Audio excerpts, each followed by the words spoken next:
Hey everybody, Hugh Kellenberger here, coming to you from my hotel room inside Lexington, Kentucky. Rebels are a 77-62 loser to number one Kentucky on Saturday.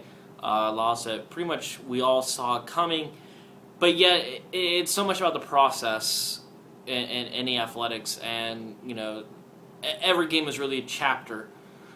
Thursday's chapter, it was the low point. It was rock bottom. The 102-76 loss to Vanderbilt.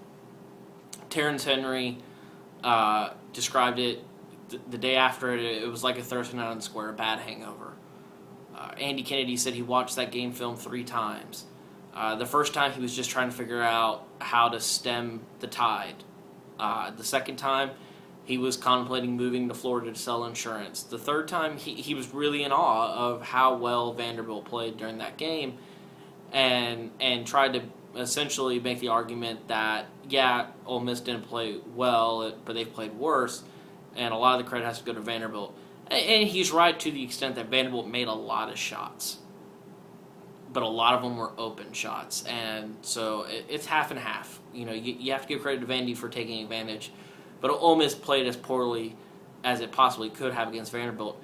But Kentucky, they come out this game and they play quite well. They are hustling. They have a lot of energy. They take a 31-29 lead on a prototypical Ole Miss play. 2 guys go to the floor for a loose ball. Jelon Kendrick comes up with it. He flips it to Terrence Henry. Terrence dribbles past him, sees DeMarco Cox streaking right towards the basket, throws it to DeMarco across the court. DeMarco dunks it, they have the lead. Now, Anthony Davis wasn't on the floor during that time. Ole Miss went from down 11, they were down 9, 24-15 when Davis picked up his second foul. They go on a 9-0 run right after that, tie the game, it goes back and forth, and then they get to 31-29. Kentucky rallies, Kyle Wiltshire hits a 3. Darius Miller hit a couple of threes. Deron Lamb hit one. Suddenly, it was an 8-point game at halftime, and the second half was it was a slow burn. Kentucky was never dominant. They never had that run where you just were, oh my God, they're going to run Ole Miss out of the gym. Never happened, and I think you have to give credit to Ole Miss for that. They stayed in the game in the sense that they clearly are not as talented as the Wildcats. We all know that.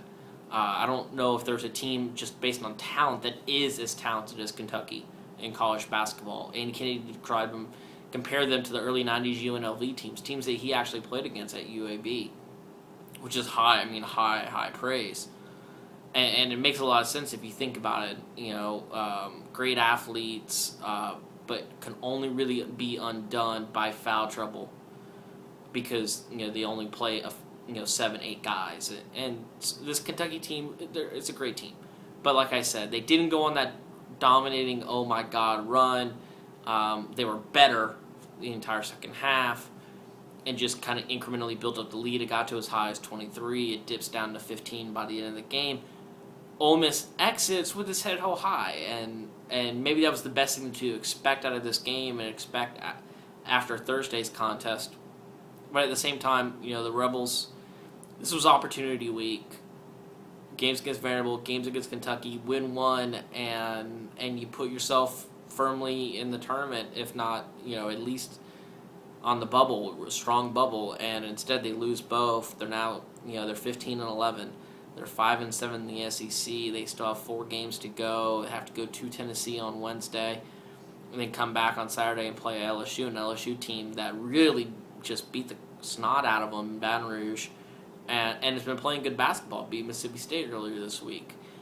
There's not an easy task left, as they say. There's not an Auburn, or Georgia, or South Carolina left on the schedule for the Rebels. And, there continue to be problems. They got out-rebounded again today. They have to figure out what's going on there. My theory is they're getting worn down. They don't play a lot of guys, especially inside. And those guys just, they're not jumping quite as hard. They're not jumping quite as high. And they're getting beat that way, tired legs, and that tends to happen with things like rebounding. Tired legs, you start losing rebounding battles. So they have to figure out what to do there. It'll help to get a couple days off, sure, but, progress has to be made in that department, and they have to figure out how to make some more shots. They scored 62 points today, but it's still, Terrence Henry had 16 in the first half. He has 2 in the second half, but nobody picks up the scoring load. There's nobody that stepped up and said, okay, well, now I'll take over, and that needs to come from somewhere. As always, appreciate all of you guys listening. Be sure to check out coverage all week in the Clarion Ledger and online, blogs.clarionledger.com/UM for coverage of all things Ole Miss, from football to basketball to baseball. Thanks a lot, everybody.